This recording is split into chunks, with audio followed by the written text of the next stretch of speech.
Be advised, mature content ahead. This podcast is brought to you ad-free thanks to the Legion of Demons at patreon.com/NOTLP. If you like what you hear, there's much more at patreon.com/NOTLP.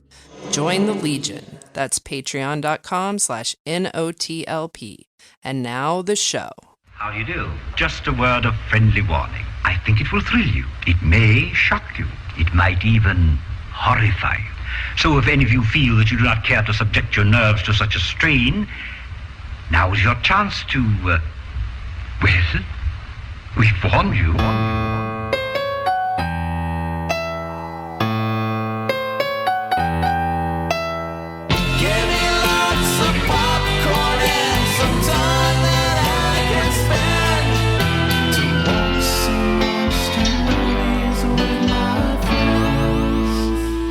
Ship-a-Dee-Boo, da, ship-a-dee. That's the pun title for our theme in May. Oh, shit! Boom! You started off. Whoa! Hard. God, it's like you set the bar too high, and everything we say after that's going to be shit. It came out like so much White Castle diarrhea. It did. A little chunky. A little bit chunky. Did it hurt? He's a little bit chunky. I'm a little bit rock and roll. Oh, good morning, Vietnam. Supplies. Speaking of, we do some offensive stuff in this week's Origins involving that same sort of humor that Robin Williams encouraged us to do in Good Morning Vietnam. So patrons, buckle up for that episode. So if you're a patron, thank you so much for being a patron. We have a new patron. No. We do. Yeah. And it's an English patron, which is kind of like the English patient when you say it 10 times too fast. He's the a English chap. patron. Are we trying to get the listeners to guess who it is? It's an English listener. Oh, Oscar winner, Mark Champion. So thank you for joining the club. Thank you. He's the winner. He's the champion. Yeah, That's right. It's built into his name. My friend. Welcome to the fold. So thank you. And you get access to this Topicana, where we, no holds barred on Topicana. You get really brain exercises and thought experiments and we removed all the bars from all the holds. Like a hot steam jazzercise class. Yeah, and then a schwitz. A nice schwitz. After. Feels so good. Yeah, jazzercise always had the best music. My mom had a jazzercise album that had Christopher Cross's Next Time You're Caught Between the Moon and New York City, whatever the name of that song is. A perfect workout song. It is. It was the cool. It was one of the cool down. Like, it felt like the thing I loved about her jazzercise is it was very little exercise and a whole lot of cool down. Yeah. And we had a real small house, right? So I was part of this. Her and her friend Vondi would do their jazzercise, and I had to be like in the corner, and I would just absorb this music, and it was like a lot. You know, they were doing it at least 3 nights a week. But the same album, right? You know, so it's like Next Time You're Caught. You know, they have that. Yeah. Well, even for a cool down song, that's kind of unusual, isn't it? Yeah. I know it's crazy. She's like, you got one more. I know it's crazy, but it's true.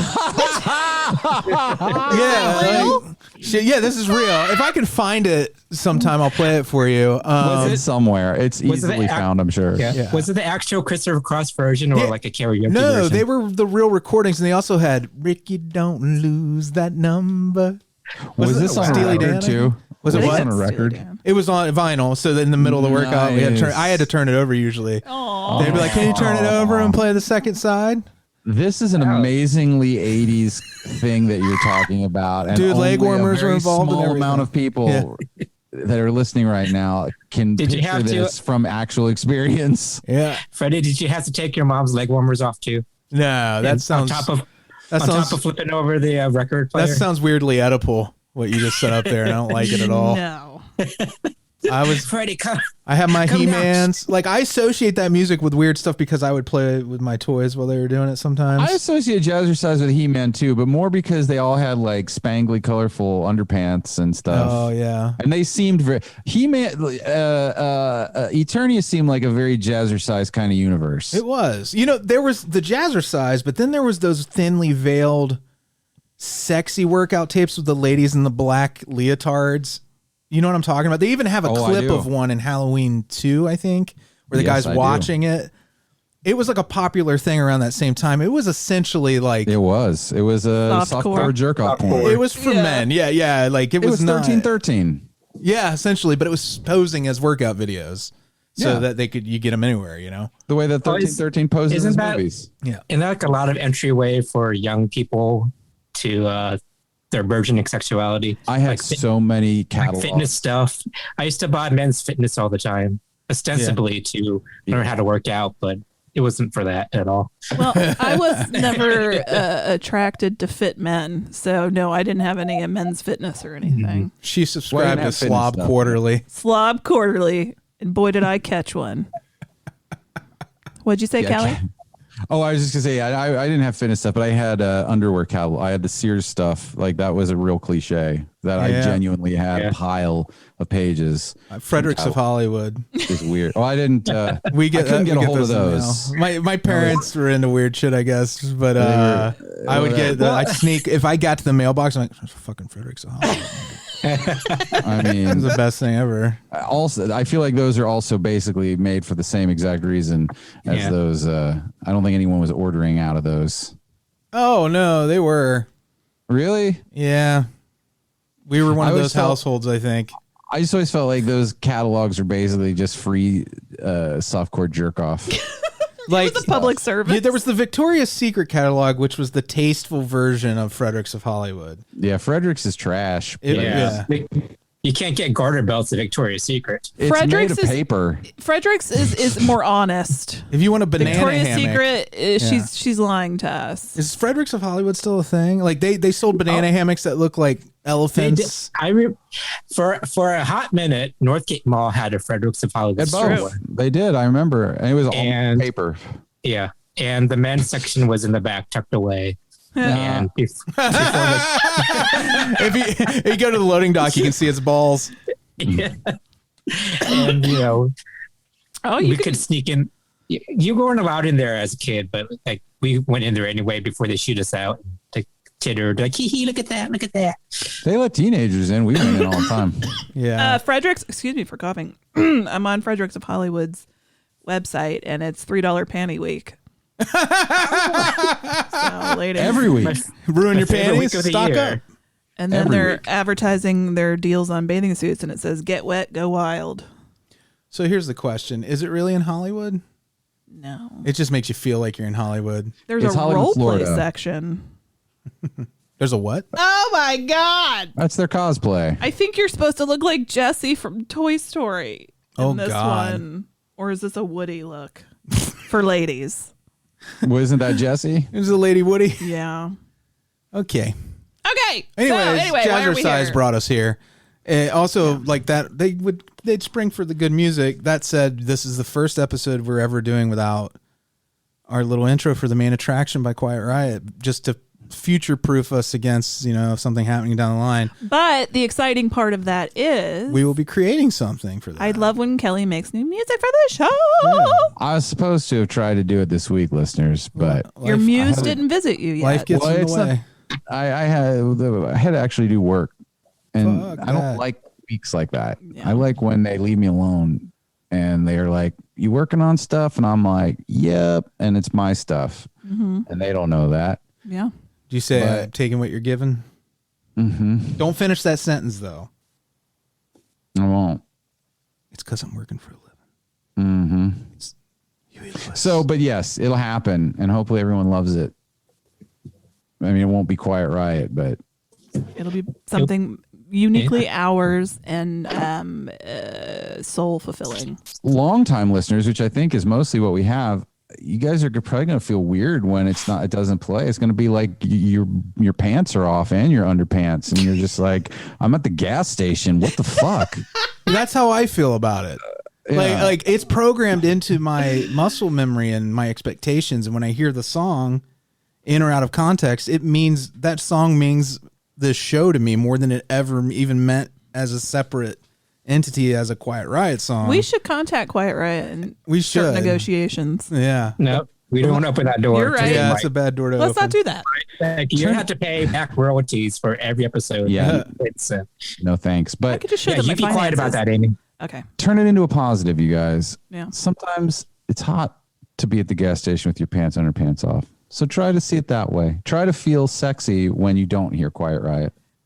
Go to Fredericks.com and click on $3 Panty Week. God, Quiet I Riot feel and like Fredericks of Hollywood mesh so well together. They go completely together. Like you would go there before going to a Quiet Riot concert to get an outfit. To get something to wear. If Yeah. you told me that Quiet Riot collectively were the CEOs of Fredericks of Hollywood, Yeah.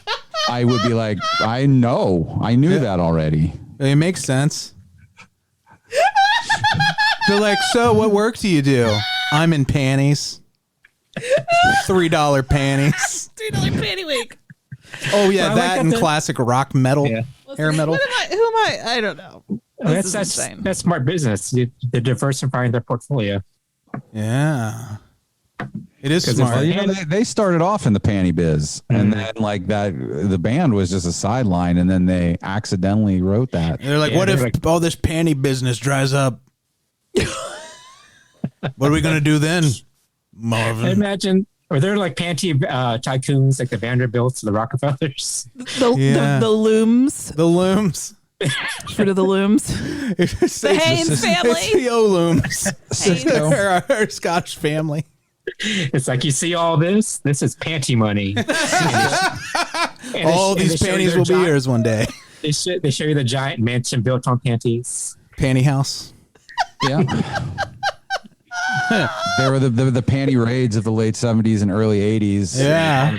Yeah, and they're very snobbish toward new panty money. Mm-hmm. Like, oh, These MeUndies, they shun them at the conventions, the panty convention. Yeah. Nouveau panty riche. Nouveau panty riche. I think I knew someone with that name in high school as we would make those jokes. Nouveau panty riche. That's the name of the winner of the of the Miss Mobile, Alabama. My name is a Nouveau panty riche. she's from Chickapin Parish. Oh boy. No, I'll bring that up because rest in peace, Olympia Dukakis. Yeah. Yeah, You have an 89. epic name. I honestly thought she was older than 89. I did too. Because Kelly, tell us again how you thought she was dead already. I just thought I just assumed she was dead because she was like, I thought she was 89 and 89. Like I'm kind of with you, Kelly. I mean, yeah. She didn't look like she was in her 40s in Steel Magnolias, but of course they let people look old back then. So she was probably in her 50s. She always had like platinum kind of hair too. So I think that. Yeah, like that helmet hair. Yeah. Was she related to Michael Dukakis? Yes. Oh. Cousins, right? I think. Something. They were related. Right. Yeah. Okay, that's good. Yeah. Glad to clear that up. They Got a lot of shared 80s, family. like a lot of old references. Michael Dukakis, Jazzercise. We're very relatable to our younger listeners. Right Steel Magnolias.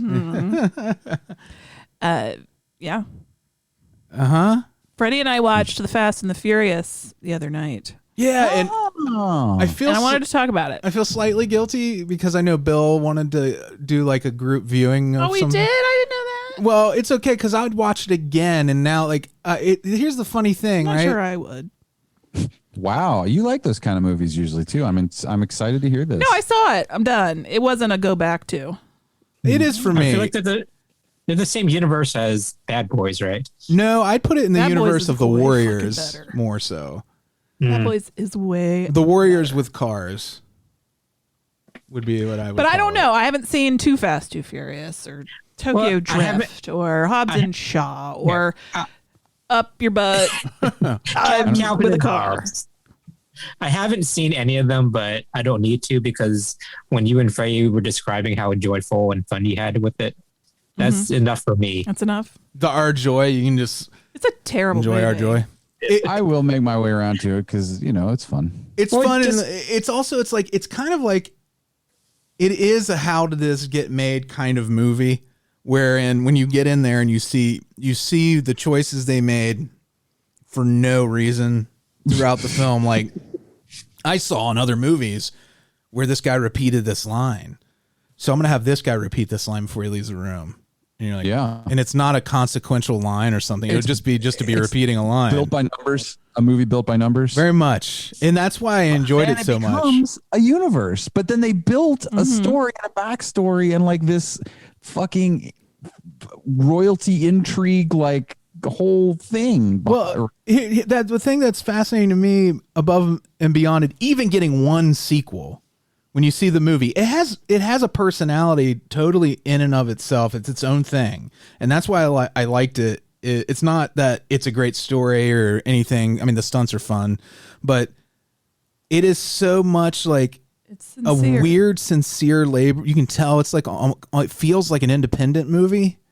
It has it doesn't feel like anybody ever stepped in at any point to say, hey, this is weird. you know what I mean? And they just let him go, and they're like, he's like, well, it's a mess, but it's our mess and we love it. And that's how I felt about it. And then I was like, you can see how organically, because they don't bother giving you any world building. They just let Vin Diesel just pretend like he's just playing pretend. They dump you in the way 1990 The Bronx Warrior dumps you in to this weird, almost alternate universe of what LA is like in their world, where they can shut down streets at night and do these massive street races. And there's this whole community of these larger than life characters that you don't know how any of them really make a living, but they all have these crazy expensive cars with nitrous tanks in them and stuff. And they race for pinks. It's very much like a fantasy. There's no real basis in reality at all at any point. It sounds like Sweetly Innocent, like if 12-year-old boys made a movie. Exactly. This is what it would be. And it just sounds so sweet. Yeah, I think it's something everybody should see once in their life. And that's from someone who never saw a single Fast and the Furious movie. I mean, it's 20 years old at this point. We're probably the only ones in the world who haven't seen them. And I wanted to skip it. I didn't even want to watch the first one because I had heard it was so terrible, and they even said just skip all the way ahead to 3 or 4. I was really nervous about doing that because I always like to start at the beginning. So it's like season 1 of The Office. These aren't like the other ones at all. But here's the thing too. I think there's a lot of callbacks in later movies to the first one where things matter to people who are fans. I think there's some fan service later. I feel almost like though the filmmakers are like, we've built something really we've refined this brand now that it's like baby photos to see the first one now because they've done so much more elaborate work. Agreed. Just as silly, but this is like that thing where if you think of Sam Raimi making Evil Dead 2 because he wasn't 100% necessarily pleased with everything he did in the first movie. That's kind of the vibe I get from it. But I love the first Evil Dead because it has all these weird rough edges. There are 2 different movies. Yeah. And you want to talk about Evil Dead. Evil Dead 1 is legit like a scary horror movie on a low budget. Evil Dead 2 is like this weird art thing. Yeah. And it's a comedy. Scary for a different, but also scary for a different reason. Yeah. Yeah. And it has that kind of goofy bootstraps. A bunch of friends from the gym made a movie. Yeah. And somehow they got Michelle Rodriguez and Paul Walker to be in it. And Vin Diesel was one of those friends from the gym in this scenario. Totally. He's a gym friend for sure. I think they were paying money. No. I'm pretty sure there was money. You think this movie had anything above just a love of living your life 1/4 mile at a time behind it? They all kicked in $1,500. Yeah. Also, it has that line. And there's this forced moment of exposition and character building where they've created this bromance. I shouldn't have started this between Paul Walker and Vin Diesel's characters. It's like his thesis right now. Yeah. I love movies like this. It just has a personality. You guys should make it the summer of Fast and Furious. Yeah, we might. We started. So you got out of the pandemic, and this is what you went straight into. Yeah, but Vin Diesel's whole line, the way he sums up his life is, I'm living my life 1/4 mile at a time. a line that made me take a double take and say, did I really just hear that in a modern movie? And then not only that, but we're like, is there a post-credit sequence? Yeah, there is. And all it is Vin Diesel driving off into the sunset saying that same line one more time in case you missed it the first time. It's like the Hulk or something. He just goes off into his own thing. You're like, hey guys, life 1/4 mile at a time. We are really proud of this line. Is Vin Diesel the good guy in the movie? Sort of. He's the main character. Him and Paul Walker really is. Yeah. Paul Walker is Keanu Reeves. And Vin Diesel is Patrick Swayze. They wanted to make another Point Break. It is very much a Point Break takeoff. But they didn't get anywhere near the quality. But weird. Like Point Break has like a consistency to it that this movie has got more of that wobbly. You never know what they're going for exactly. And they do the same heist scenario like 3 times. So it feels like the movie's told out of sequence because the heist details are all identical every time. Until the last time. So like there's things about it that you would never do now. There's so many things that were only of this era that people didn't do before this and people didn't do after because the way it were played in this probably where they're like, we won't, if you're going to film a chase scene, you don't have your cameras shake back and forth the whole time and you don't make it look like someone's tripping acid, which they did. like there's moments that go against what is considered the modern action movie aesthetic that give it an identity that other movies don't have. So I think that's why it's, important to watch it. Yeah, so it's weirdly old fashioned, even though it's only like 15 years old. Right. 20. Because it came out in 2001. Right? Oh, is that right? Yeah. I think we worked at Blockbuster when it came out, I'm pretty sure. I don't remember. Because I saw the old, wasn't it a Steve McQueen movie? I think I saw an old one called Fast and Furious. It has nothing to do with it that I can remember. But anyway, yeah, I would love to dig more into this series. I think a lot of people are like discovering it for the first time right now too, which is weird because I've seen resurgences. We're running out of stuff to watch. You have a spin-off podcast where you break down each and every Fast and Furious. There's probably going to be a lot less to talk about the deeper we get into the series. The Freddy and the Furious. I'll be the Furious. I don't know because I feel like they build this whole giant backstory that calls back to the previous movies all the way back to the first, and the movies are out of sequence. So like Tokyo Drift technically I think happens before the first movie. Okay, what? Do we need to do a limited series just about the Fast and the Furious universe? I don't know because I haven't seen any of them. That might be what would make it really fun. We could do like 10 episodes about just Fast and the Furious lore. We're going to tap into a whole new demographic. I don't know if I can commit to that. The band, now the band Pike wants to get back together. So you don't want to spend 20 hours watching Fast and the Furious. We'll just bang it out one weekend. It'll be great. What if it inspires a whole album? I do want to, but yes, that's all right. All right.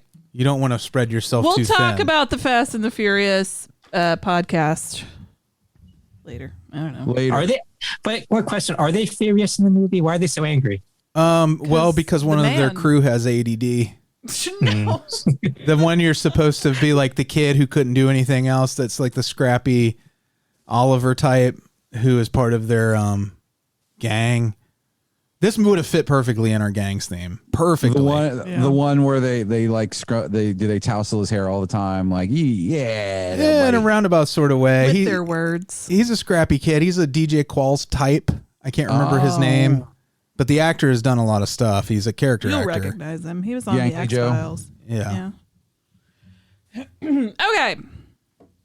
What else we got here at the top? Are we good at the top? Is the top? The top is so good. Should I close the top? Well, did we establish take the top right off? Take the top off. Well, can we just thank everybody for all the well wishes for celebrating 15 years? Oh yes, thanks everybody. So thank you for everything. Thanks for all our all the comments and likes and stuff like that. So, and people just saying how much the show has meant to their lives. It was very nice. That's very sweet. I love that. I did see some of that on Facebook. I got in there and because a family member I think sent me a DM, and then I saw all those notifications and I was so moved. Really nice. Really, really nice. We are doing Ghost Ships. Is our theme, right? We said we set that up at the beginning. The title of this month is Ship-a-Dee-Boo. Oh, ship.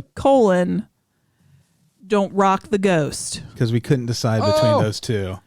The first part of that title is Andy's. The second part is Kelly's.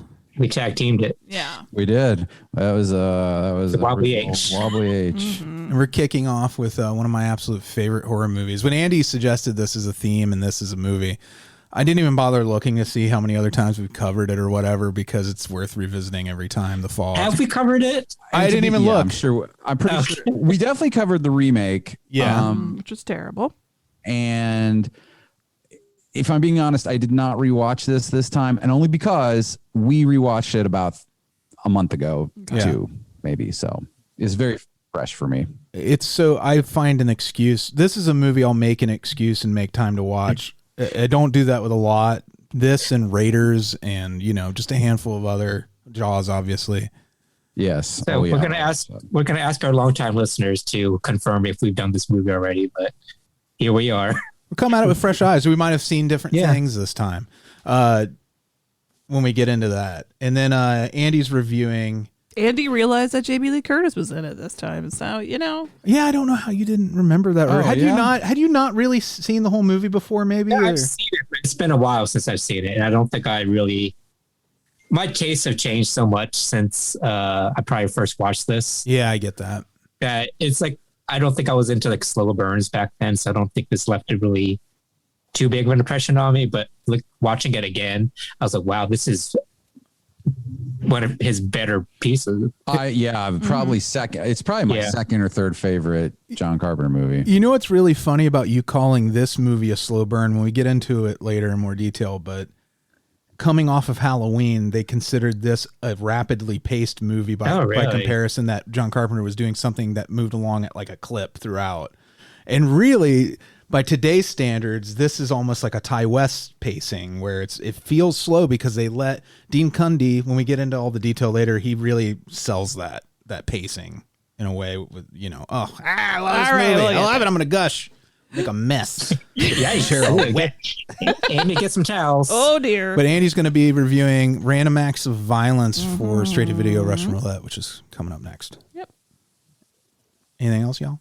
I don't think so. No, baby, no. No, man, no. No? Ow, my knee. My bursitis is acting up again, folks. My God. Diagnosed by our friend Bill. You can't say Thanks, that. Dr. Bill. You can't say that. I got to trust him, He nailed it. Tonight we have a 1-hour special treat lined up for you, as I'm joined by none other than Todd Walkley, brainchild behind one of the most successful R-rated comic books ever, Slasher Man. Slasher Man's like my life. I find it inspiring. I'm going to be honest with you, I haven't found my ending yet. This is a road trip that will be really fun and really informative. We are staying in all motels. They're all rural and they're all real. I didn't know a place like this still existed. Is any of this getting your creative juices flowing? This could be the scene of a massacre, yes. Guys, we are in the middle of nowhere. We need to figure this out. Oh my God, what the fuck is going on?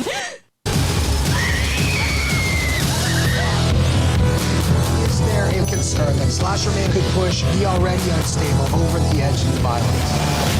I've done, 1,000 kills? Once in a while, one of them might match up with something that happens in this country. We need to call the cops. And tell them what? That it's a killer running around recreating murders from my comics? What is it? Oh my God. Todd drew this. He has no reason to kill us.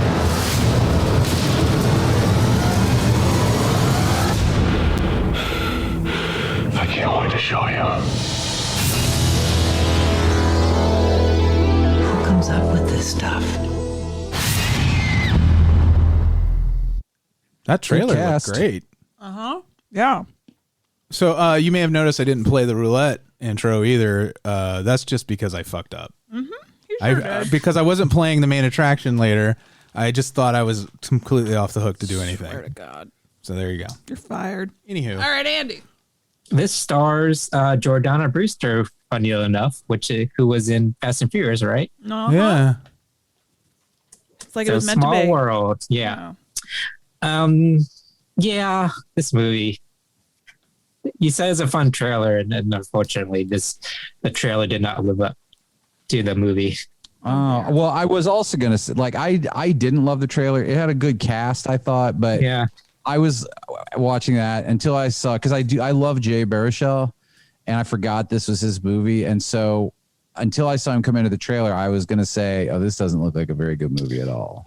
And I feel bad because, like you said, like he I love Jay Baruchel too, and he wrote and directed this, and it's hard to say something that somebody you admire and like is not great. Turd.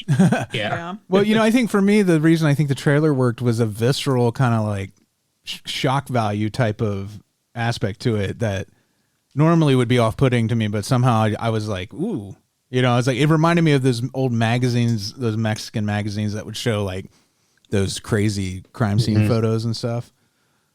Well, like you bring that up, and I will say the gore is pretty. The gore scenes are really good, but I don't think it fits the tone of the movie. Just the premise is kind of very 80s and ridiculous.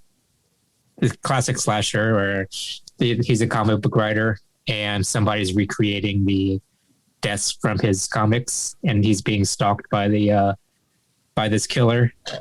Mm-hmm. Like pretty like fun your premise, typical right? Murder, She Wrote episode, really. Yeah, it's exactly true. Mm-hmm. Like for a premise like that, you want something. For me, slashers are very fun and entertaining. They're very light. Does anybody else agree with that, or is that just me? No, I'm with you. I prefer like a Friday the 13th type of vibe. Yeah, they don't take themselves too seriously. But then I like love a scary slash. one. Yeah, I like a weird, scary slash. Like, I am not into goofy slashers, unless the goofiness is just part of it. Being like, I like scary slashers. Yeah, I don't like ones that are deliberately goofy. Kelly froze again. But what about the Goofy movie? The Goofy movie's great. No, I'm with you though, Andy. Like, there's like this two different worlds for me. Like, the first Nightmare on Elm Street is terrifying, and then the rest of them, there's like that weird kind of campy value to them. Well, this kind of went it both ways. Like you have your scary slashers like Halloween and other things like that.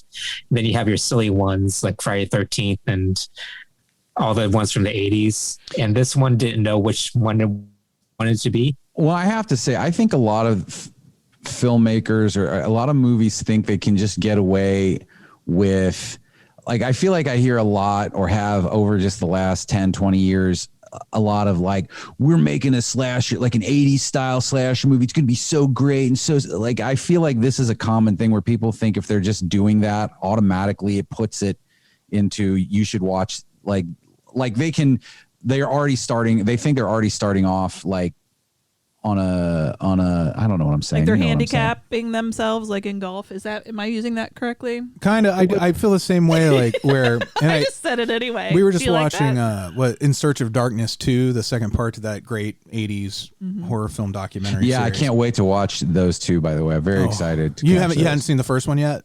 No, but you're in for a treat. On the list. You got like 8 hours of material to watch. That's excellent, and it's so good. It's so well put together. But I think it was Jeffrey Combs, right, who was talking about comedy and horror, and Mick Garris, and they were talking about like the tightrope situation, and how like you can't. The comedy has to be just kind of incidental to whatever the story is, and if you're forcing anything, that's why it never, it just doesn't work. Yeah.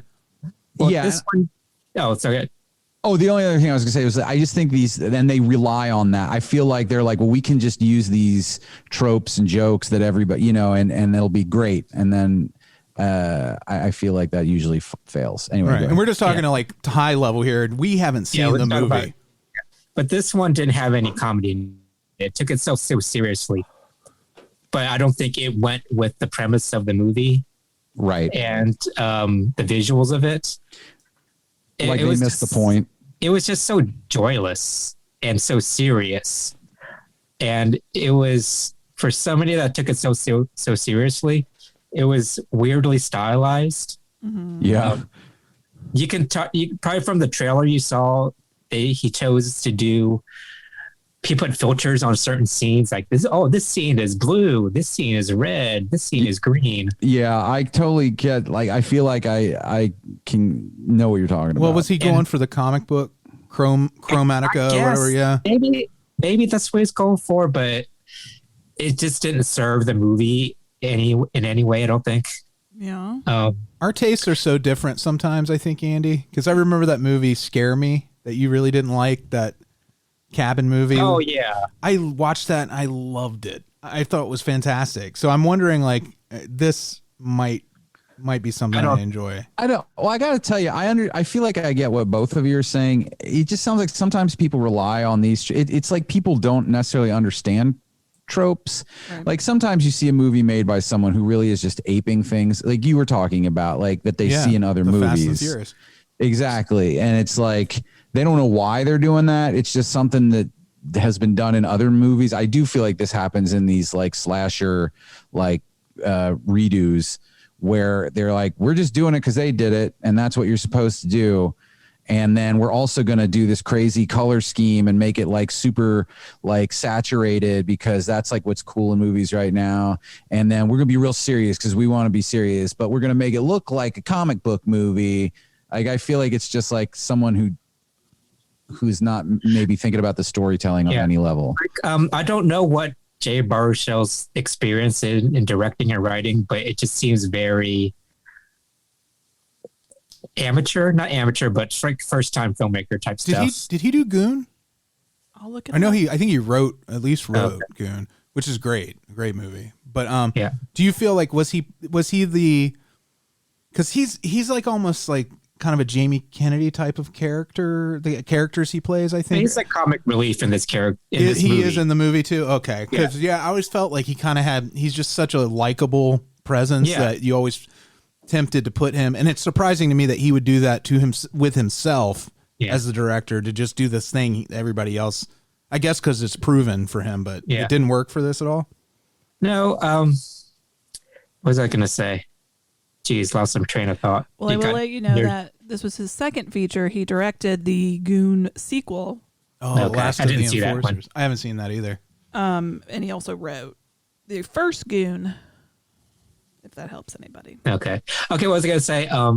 This movie was trying to say something, try to make some commentary, because the Slasher Man comic book was based on a real serial killer in the movie, and people were just saying like, you can't you're glorifying this and you're losing sight of what really happened, and you're minimizing what the victims and everything. And it's just that common thing where people are out idolizing like serial killers, and it was trying to say like the harm that can come from this. Right, because literally it looked like the killer's modeling exactly what he sees in the comic. Yeah, it's an interesting concept. So in other words, he could write like them delivering like Meals on Wheels, and they would start doing that. Yeah, but like I said, like somebody's copying the Slash Man comic, which was based on a real serial killer. So it's kind of a little bit meta, I guess. It's art imitating life. Like, there is a cool premise there. Like, yeah, it is a cool premise, and it's too bad. And the revelation of, I don't want to spoil it, even though this is not a recommend, but the revelation was just so heavy-handed and forced. But at that point, I was not invested in the movie, so I didn't really care anymore. So, yeah, what it is what it is. I did not recommend. Well, gosh darn it, Andy. Gosh. Yeah. Darn it. I'm sorry, Jay Baruchel. I like you, but not this. Try again. Yeah. I like again, you. Jay Baruchel. He doesn't care if you like him. He wants you to like his movie. Duh. You failed. You failed, Jay Baruchel. But his movie is him. He is his movie. He is his art. Oh my God. He is his movie. And I just want to say that the lead actor, Jesse Williams, I've never seen him. I just know him from Grey's Anatomy, even though I've never seen an episode. He's in Cabin in the Woods. In Cabin in the Woods. Oh yeah, he is. Yeah. He was a young guy back then. Mm-hmm. His performances, he has these facial expressions that make him look crazy. Yeah, I like his face. Yeah, but he good face. Kind of overdoes it in like, oh, dramatic moment. Here's my face. Here's my dramatic face. Well, I feel like people like directing those. I feel like it's possible too. They're like, be like real exaggerated or, because that's what these movies are. And it's like, again, without thinking about what or why they're exaggerating what. But I think it might just be his face. That's how it's like that. He can't really, he has like big eyes, like really big eyed moments in this movie. Yeah. Resting crazy face. Yeah. Well, okay then. Well, effing K. Thank you, Andy. Now I have this Jack in the Box, and we're going to pass it around and crank it together as a family. Gross. So up first is awesome. me. Up first is Amy. Crank it, girl. Safe.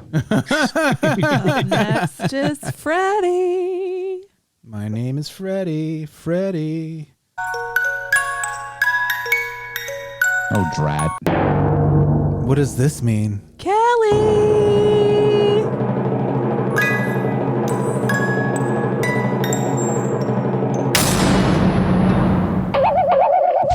Are they slow moving, Chief? Yeah, they're dead. They're all messed up. It's all over my face now. Oh. I got STVRR all over my face. Your task is to watch a movie called The Power. It is on Shudder.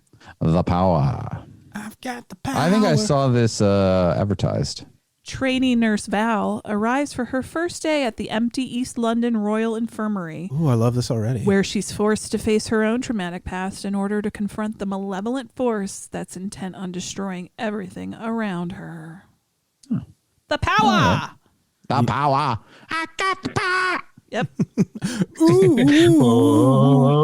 Oh, no more. Yeah. I tried. You know what? You gotta follow my lead. Silly. You're allowed to do that little stuff. I know. I know. Getting kind of heavy. Silly monkeys. But yeah, okay. I like Shudder movies. I like ghost movies. Let's do it. There you go, sir. Let's do it. Well, upcoming now on Main Attraction. We'll be right back.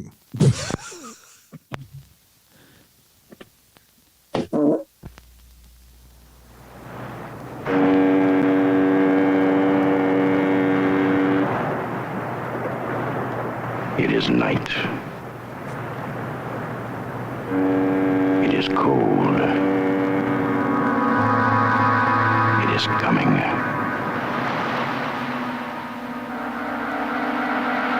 For all those who can hear my voice, look into the darkness across the water. Look for the fog. John Carpenter's The Fog. What in the living hell is out there? John Carpenter's The Fog. Big fan of that. Coming soon trailer from too. Echo Embassy Pictures. Yeah, it doesn't give anything away at all. Yeah, that's like the teaser. Yeah. What the hell? And it's a good teaser. Great 80s trailer teaser there. I feel teased. Mm-hmm. So this is, again, one of my all-time favorite movies. It's got it all. It's so great. It's got everything. So I love these long opening shots of Antonio Bay, California, where there's this lighthouse that's way out on this rock, and you get Adrienne Barbeau's character driving out. What this could be the last end of the earth or whatever. You know what I mean? It feels like there's nothing out there. It's remote. Very remote.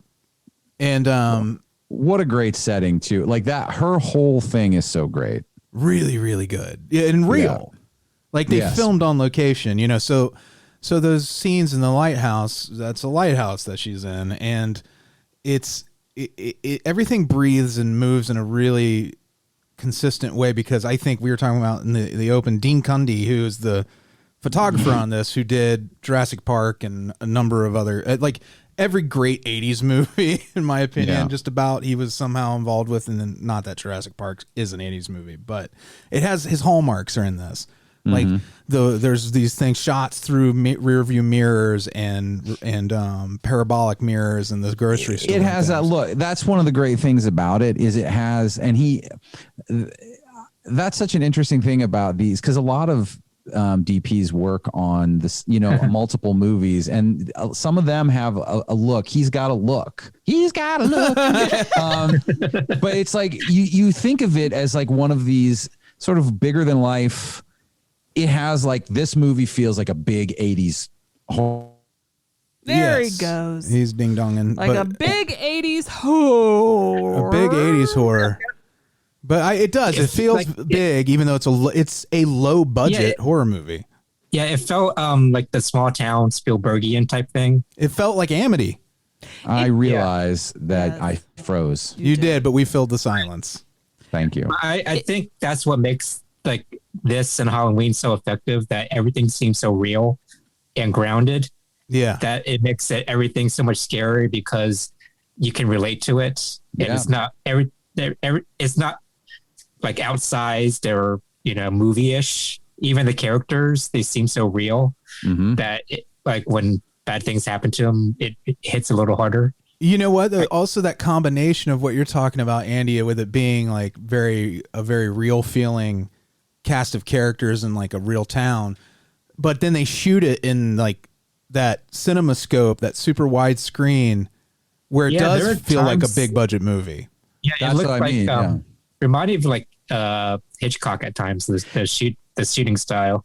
Did I freeze before I got to say that this look is like he built the look of the 80s for these like larger than life?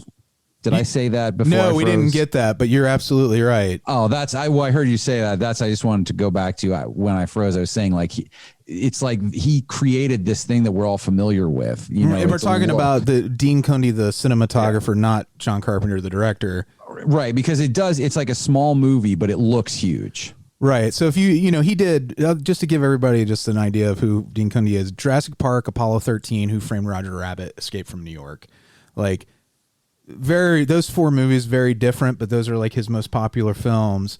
And they all have things visually in common, if not, not at all story-wise. So with The Fog, he was the perfect choice, I think, to shoot it, because of the idea of shooting something in this place, Antonio Bay, which is just incredibly remote California town. Everybody knows each other. It has that Stephen King thing going for it, where it's a small enough town that people are on the first name basis with the mayor, kind of thing. It's a very Stephen King kind of story, honestly. I wanted to say that when you bring up Stephen King, to me, it was it was confusing every time they said it was California, because to me, lighthouses and ghosts and ghost ships East Coast are fucking East Coast. And, and it's like, New England. And then they had those battles, the East Coast, West Coast, ghost story battles. And then those two ghosts got murdered. It felt like it was a neighboring town from Murder, She Wrote. Yeah. This is 2 towns over from Cabot Cove. Yeah. And they talk shit about it. But I had this thought. We were watching it last night, and I don't know why I'm sharing it, because it might be stupid, but it occurred to me that John Carpenter could have made an equally as good Jaws as Steven Spielberg after watching The Fog last night and really like soaking in it. Yeah, possibly. Yeah, I think it could have him and old Dean. I think they had a very similar. At the time, I feel they went to school together. They were buddies. Like Right. all those guys went to school together. Coppola, Scorsese, all those guys know each other. Dan O'Bannon, George Lucas, yeah. In fact, the character in the movie is named after Dan O'Bannon, the weatherman who she calls. And gets the reports from.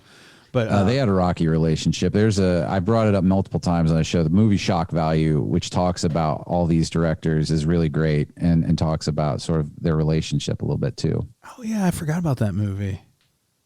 That's a good one. It is a book. Check it down again. Wait, that's the book. You said movie.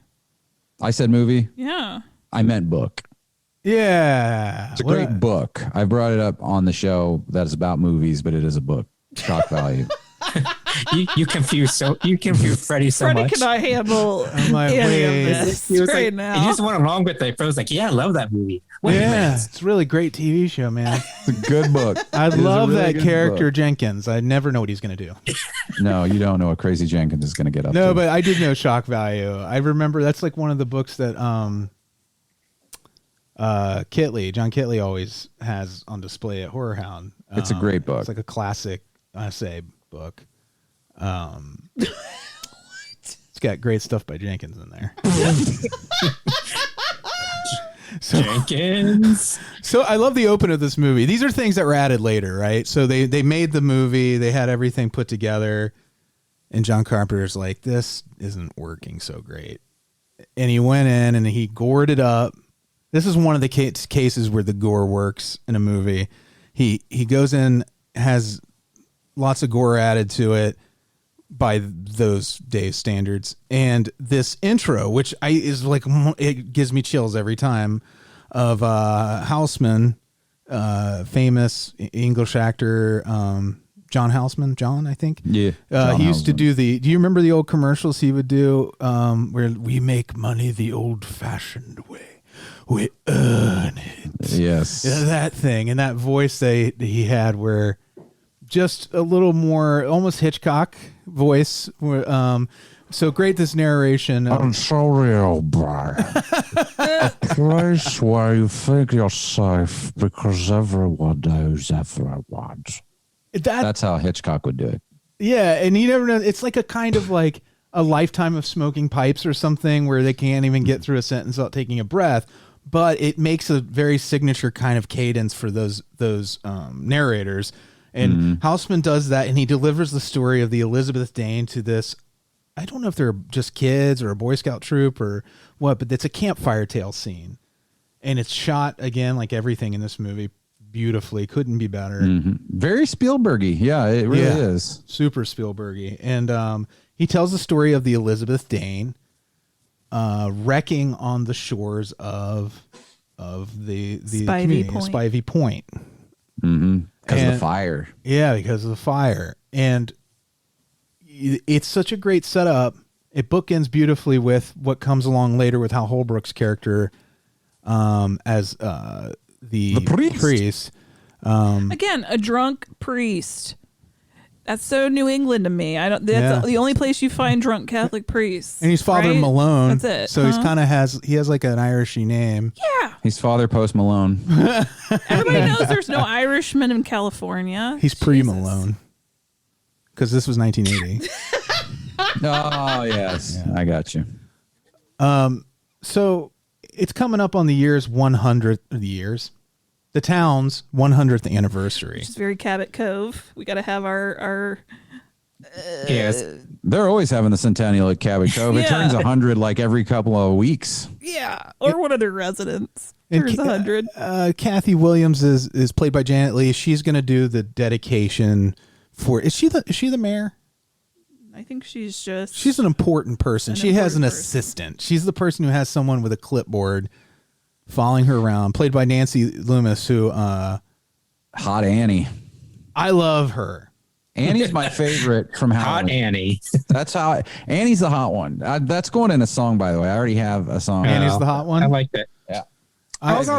Everybody wants to think Lori's the hot one. Annie's the hot one, or PJ Souls is the hot one. Is Annie? And she can't get out of her window. I don't know how she got stuck. Great scene. She's great, and her performance, like, she has a sardonic kind of thing that I think Aubrey Plaza has. Yes, that kind of that character that is so confident she doesn't need anybody, but she's this tiny character in the movie. She's not important player. All she does is support, Janet Leigh's character, and gives her feedback, and they shine off each other. Where she's like, they love each other, but she's her bitchy assistant. She puts up with a lot. It's almost sitcom-y, but the town fit the movie. It wasn't over the top. It's kind of like Will and Grace, like where Jack and Megan Mullally's character and Sean Hayes. What I wasn't thinking Sean Hayes though. I was thinking more her and Deborah Messing's characters on that show. That kind of relationship, where she's her boss, but she doesn't blatantly give her respect just because she's her boss.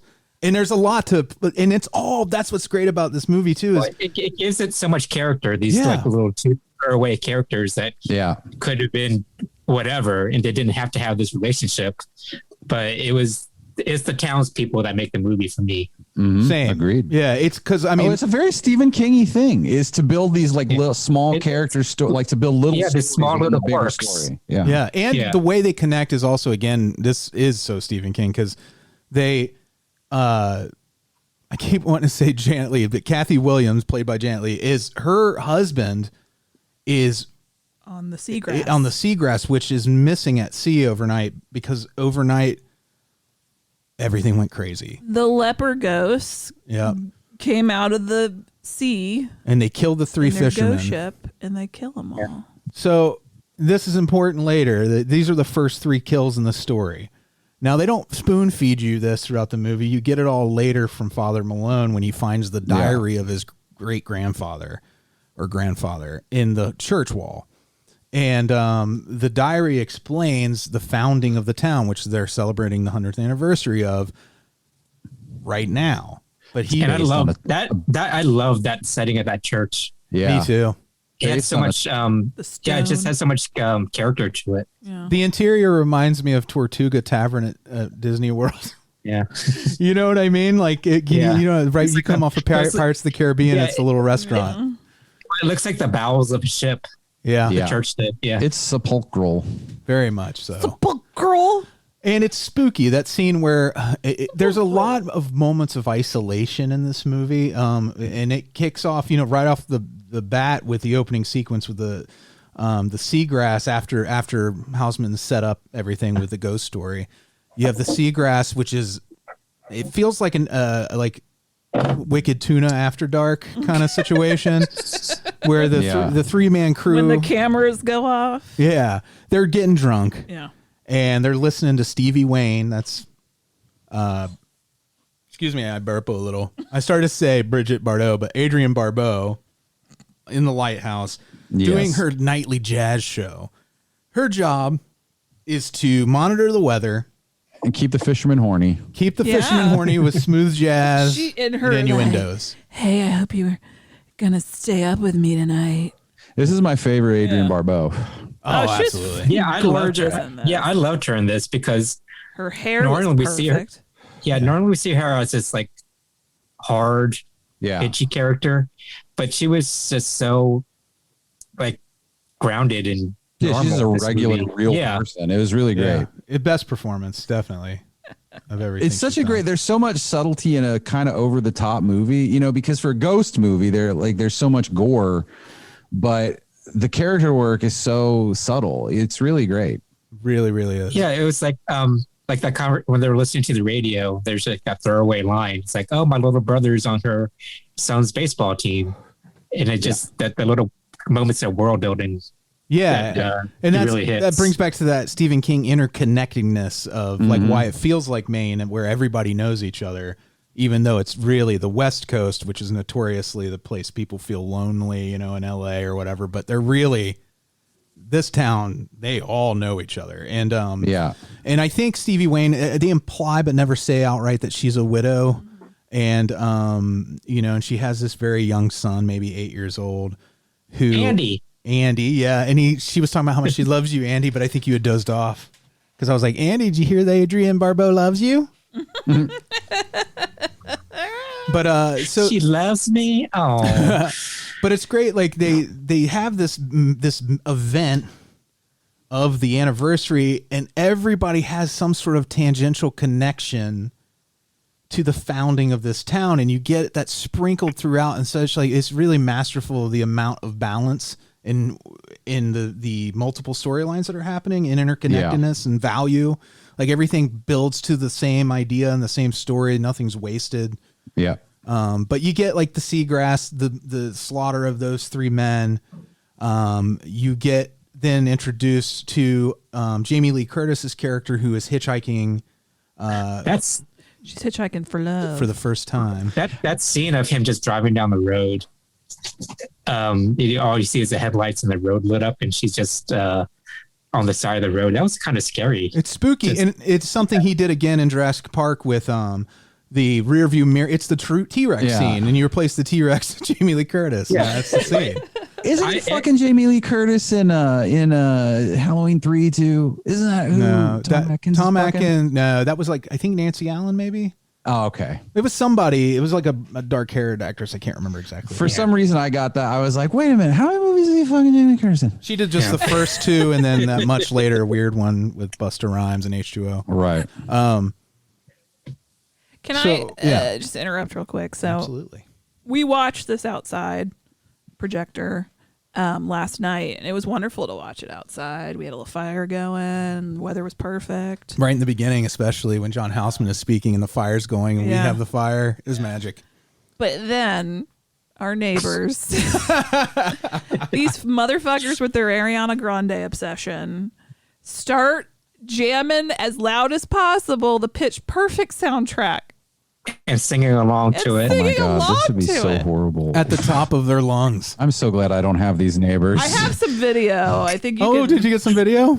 Let me see if it's even. It was an interesting juxtaposition. This might count as playing copyright music. I'd be careful. What? Yeah. We believe you.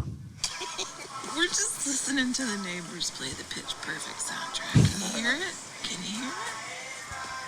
I hear it. All right. That's good. It was so loud, and we were trying to watch The Fog. Yeah. Jerks. It's just like, it didn't ruin it completely because I've seen the movie so many times. It was really kind of a funny moment. But it's such, it kind of did break the mood a little bit because that's one of the best parts of the movie, the atmosphere it builds. Yeah. Mm-hmm. And you're just so enraptured in the movie and you're so invested in it.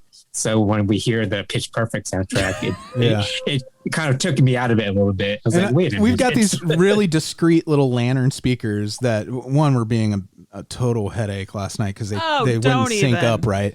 But that added to the spookiness of it. Because there was a slight delay near the end of the movie where everything had an echo and it felt like you were in an auditorium. We're being discreet. Yeah. You can't hear our movie beyond our yard. Once you walk, if you get outside of our yard, you wouldn't know. You can't really hear us. But it's like the Pitch Perfect soundtrack, and they played that whole goddamn thing.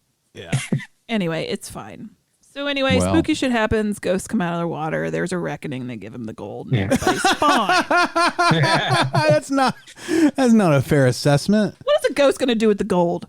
No, that was their gold to begin with. That's their unfinished business, Amy, from Freddy's Topicana question. Dead. That gold does nobody any good. Leave it. It's not the gold, though. That's the gold is the MacGuffin. Yeah. The revenge is the point. Okay. 6 must die. You're right. So her son finds, Stevie Wayne's son, while playing out on the beach, finds what at first he thinks is a gold coin. The waves come in. It's not a gold coin. It is the nameplate from the Elizabeth Dane, the ship that wrecked 100 years ago. He brings it back, says, Mom, I found this weird piece of wood. She doesn't think anything of it, puts it in the radio studio, and goes back to her life. And her son, I don't know what word means, he wants to go have his stomach pounder and his Coke. I looked up what a stomach pounder is every time I've seen this movie, and every time I forget. I just couldn't tell you right now what a stomach pounder is. All right. It's probably a cheeseburger. It sounds like some sort of meat sandwich. Yeah. Right? Right? Whenever something's like a slider. It sounds also gross, like a gross it does. porn term. Like, it sure does. Like a giant dick. Up in them guts. It's a stomach pounder. Yep. And a Coke. Maybe moving them organs around. I want to get a stomach pounder and some Coke. All up in them guts. Well, while Amy looks up stomach pounders. I don't know. There are lots of people having lots of different ideas in here. Oh, really? You just Google stomach pounder? What are some examples, Amy? Just the first one. It's a burger. Okay. Probably. So the kid wants a stomach pounder and a Coke, and he's going to go stay with his babysitter, Mrs. Kovitz. Mrs. COVID? Yeah, we thought. Don't stay there. I think it's Kovitz. It's fine, honey. Nobody cares. But yeah, nobody really cares. Anywho, he goes to stay with her again in this beautiful set, which is this house on stilts on the water. Yeah, there was some good house porn. Really, it's a beautiful place. So he's with her. Now, again, you have everybody isolated. At minimum, people are all by themselves. At maximum, they're in pairs. throughout most of this movie. And they're always in peril they're unaware of, because the crew of the Elizabeth Dane has killed 3 people and is looking to kill 3 more people to balance the debt that the town owes them, right? They put sign-up sheets at the grocery store, but nobody signed up to be the final 3, so they had to go find them. Well, people signed up, but they put fake names. Yeah. Like Thomas Jefferson or something. Like, he's dead. So you get like this. The great thing about this too is it's very similar. The Warriors has come up a couple times in the show, but the wraparound, that the glue that holds everything together, is the voice of Stevie Wayne over everybody's radio in town. Everybody's listening to her for one reason or another. In the beginning, the fishermen are listening to her because they have the hots for her, and they also get the weather from her. Dan O'Bannon, the character played by Charles Cyphers, who I audibly farted in front of, and we both had a great laugh about. Which I forgot, right? Like when we were watching, I'm like, I farted real loud in front of that guy, and we laughed our asses off. They were in a bathroom, a public bathroom. Yeah, and it was us and like 20 guys waiting in line. So Charles Cyphers played the sheriff, Annie's dad, in Halloween. He's another one of Carpenter's frequent collaborators. He kind of looks like Paul Lynde a little bit. I can see that. Yeah. Yeah. He's all alone in the weather station. She's getting the updates from him. He's always hitting on her, trying to get a date. They've never met. Which adds to this too. This idea of them just being voices on the phone is eerie in this town. That's a small town where everybody does seem to at least kind of know each other, and there are 2 people who hadn't met yet. And they have this nice back and forth, and he's the next one to go. The fog gets, so it's at 4 now, right? In the meantime, the next day they're out looking for the seagrass. Tom Atkins' character, who picked up Jamie Lee Curtis on the road as a hitchhiker, they have a fun night together. And then, as Mike was pointing out, we were watching last night, then she goes psycho and follows him everywhere. Did she follow him everywhere, or did he bring her along? I felt like hypnotized her. Yeah, she was digmatized. Like it was like a one night stand. Tom Atkins diet too. Yeah. So she has one passionate night with him. They have, again, a very this scene of their post-coital pillow talk with the fog creeping in outside is a great moment. It's like it's at once cozy, charming, funny, and really scary. Yeah. When the ghosts finally do show up and nearly get him. I thought you were going to talk about that line where it's just like, what's your name again? Well, right after they're done, he asks her what her name is. And her name, I love that moment, is also Elizabeth, just like the ship. Mm. Oh my God. So I don't know if they wrote that in on purpose or if it's a coincidence or if she's like a harbinger. Because she says early in the movie, you can read in this a lot, like weird things seem to happen to her. She's bad luck. Yeah. And she just so happens to come to this town. She has the same name as the ship. She's the harbinger. Yeah, she's the harbinger of a kind in the story. And she's an outsider. She's the only outsider in the story. Right. So, that's another Stephen King trope. The outsider comes into town, which is the harbinger of the horrible thing to come. Sometimes the outsider's returning, like in Salem's Lot, where he's returning to his childhood home, but they treat him as a harbinger because the shit hits the fan immediately after he arrives. And in this, that happens. I really like the way, you were saying that people were singles or in pairs, but by the time, the climax of the movie's coming up, they've maneuvered everybody except for Stevie to be together at the church which is where they figure out oh shit, we can give them their gold back and everybody will be fine. Well, this is also a great moment, the way that's constructed, that moment of getting Father Malone gets Kathy the mayor, I presume, to Janet Leigh's character, to the church because he has something to tell her. And when they arrive, this is where you get that exposition, which just elaborates on what John Houseman's narration at the beginning was describing. It's the real story. And it's from the journal, and the journal says basically that there was this crew of men who had a clipper ship called the Elizabeth Dane. They wanted to establish a community near Antonio Bay, but they learned later, the town learned that their community was going to be a leper colony and that they were lepers. Yeah. So they conspire with the lighthouse keeper to misdirect the boat into Spivey Point, and they kill everybody on board.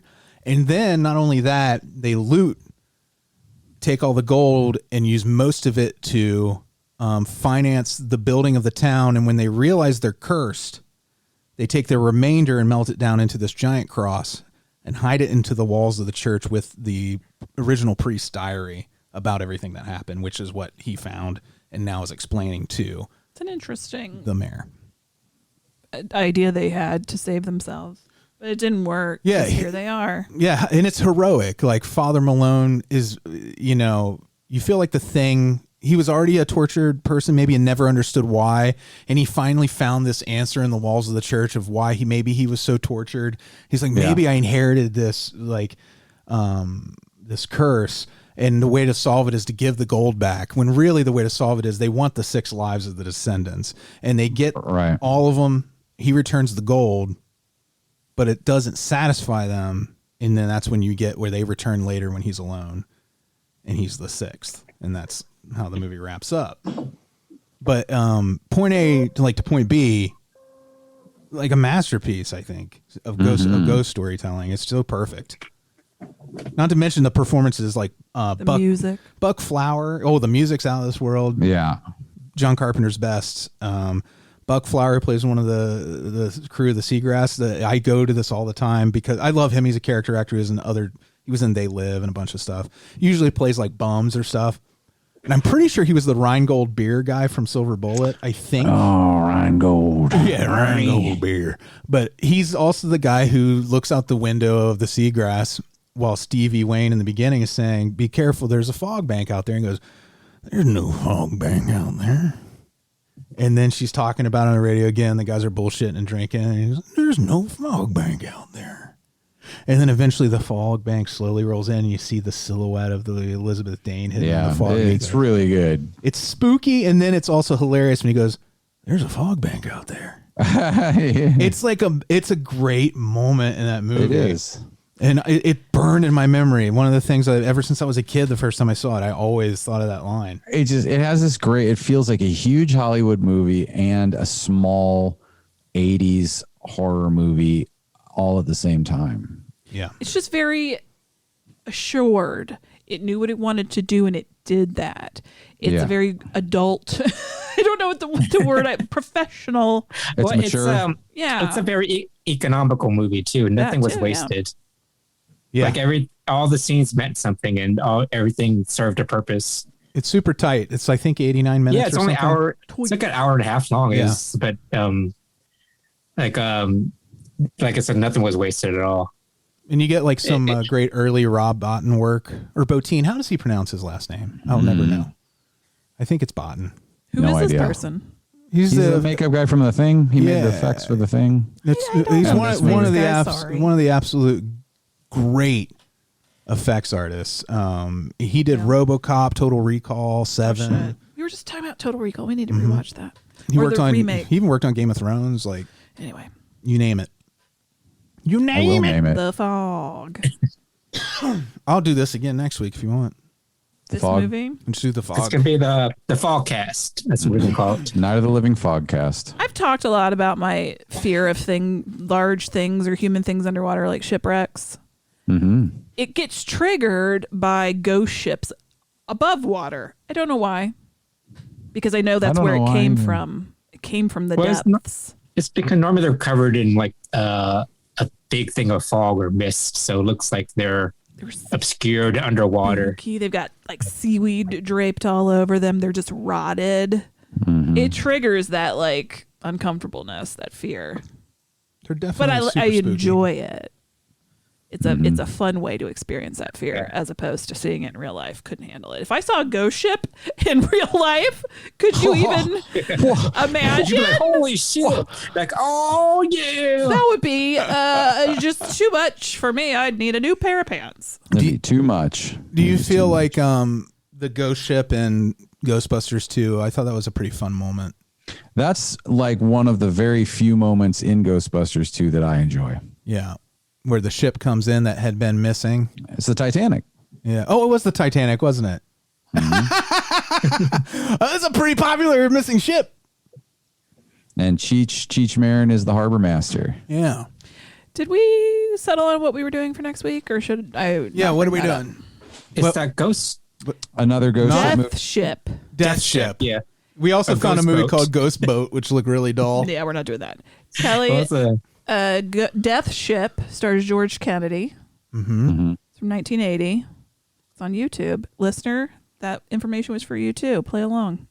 On Tubi too, did you say? Tubi. It's on Tubi and YouTube. Everything's it's on Tubi. Tubes. Oh, and before we recorded, we were watching this video on YouTube, like the top 5 ghost ship sightings. Yeah. And it was the most schizophrenic thing I've ever seen, I think. Did we actually see any evidence of ghost ships? Well, they talk about the Edmund Fitzgerald. They showed us. Here's the weird thing about this video, and just Google ghost ship. I think I'd Google ghost ship movies or something, or YouTubed it. And this video is very much like a Chills video, but it's this narration about 5 different sightings of ghost ships with a slideshow playing that has almost nothing to do with what he's talking about, except for brief moments. He'll show a picture of a ghost ship or whatever the evidence is, but then he'll cut to like a picture of Alan Tudyk. For no reason, and a press all these stock photos and stuff. It's real weird, he man. said something about science, and on the screen flashed astronauts working on the space station, and you're just like, huh? Scientific. It's science. I mean, it is, but it has nothing to do with what we're talking about. I'm going to post it on the Discord. I'll put it in the main note passing for Demon's thing. There's a lot of pictures of concerned people because it emphasizes the point that there's ghost ships out there and people are scared of. Yeah. Watch out! Well, ghost ship. All right. I'm hungry, so I'm doing this list fast. But these people I'm about to talk about, I'd love to give it to them slow, but I'm hungry. Yeah. I'm hungry. Well, at least going to be here all day, so. You want to give him a stomach pounder. This I want to give you a stomach pounder, list, these are our Beelzebubs, and we always say hi to them at the end of every show. Again, patreon.com/NOTLP if you want to do that thing. Alise. Yeah, girl. Get your homework done so you can go play outside with your friends. Mm-hmm. Amanda. Ernest. Mark. Tree and Alex. Bill. F. Freddie. Scroll. Freddie Scroll. No! He's our latest Beelzebub. Freddie Scroll is our new Beelzebub.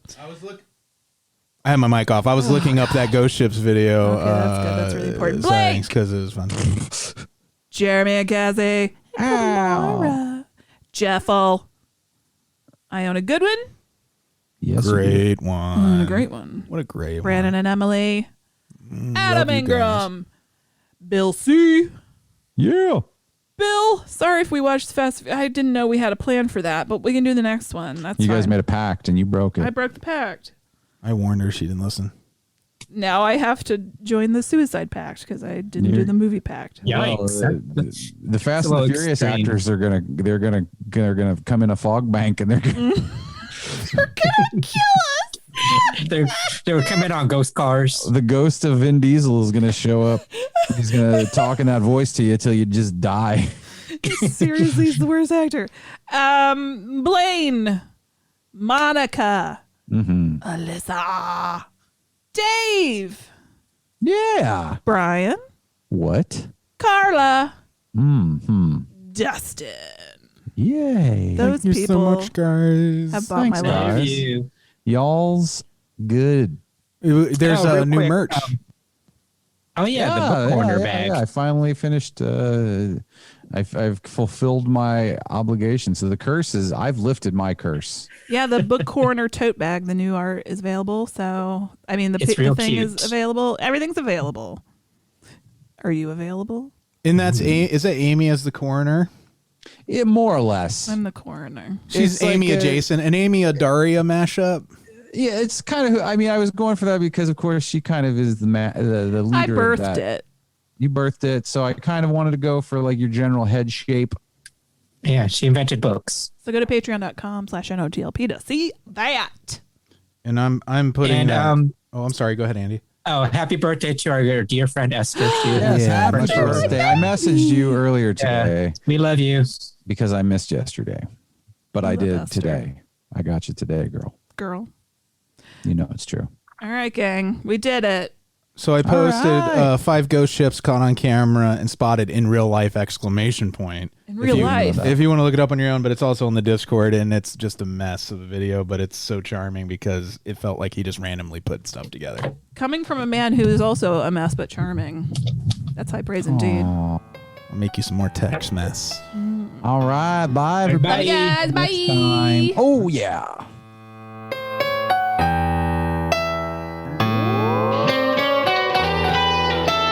Frankenstein was wondering if he should go to bed when his old buddy Leatherface put on Dawn of the Dead. And Igor made the nachos in a severed human head, and they enjoy the movie with their friends.